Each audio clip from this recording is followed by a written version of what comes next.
Ito mga kapuso, chika na po tayo. Game si ex-PBB house guest Ivana Alawi na sinagot ang mga tanong kung retokado ba siya at ilang misconception about her. Worst fake news about Ivana. Retokado yung mukha ko, ang kapal nyo, walang retoke dyan. Biggest misconception about Ivana. Malandi ako, hindi ako malandi. Nasa lugar ako. Sagot yan ni Ivana nang sumalang siya sa Fast Talk with Boy Abunda. Labahan ang setup ng interview na related sa kanyang viral video ng paglalaba.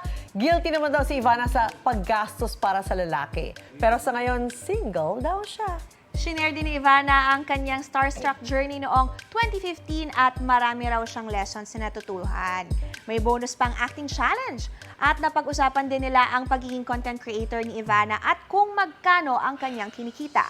May mensahe rin si Ivana para sa mga patuloy na nangangarap. Lumaban ka lang, huwag kang susuko sa mga battles. At lahat ng failure mo, gawin mo siyang kalakasan mo. Learn from every mistake and become stronger. And in God's perfect time, you will get what you want. Gusto mo bang mauna sa mga balita?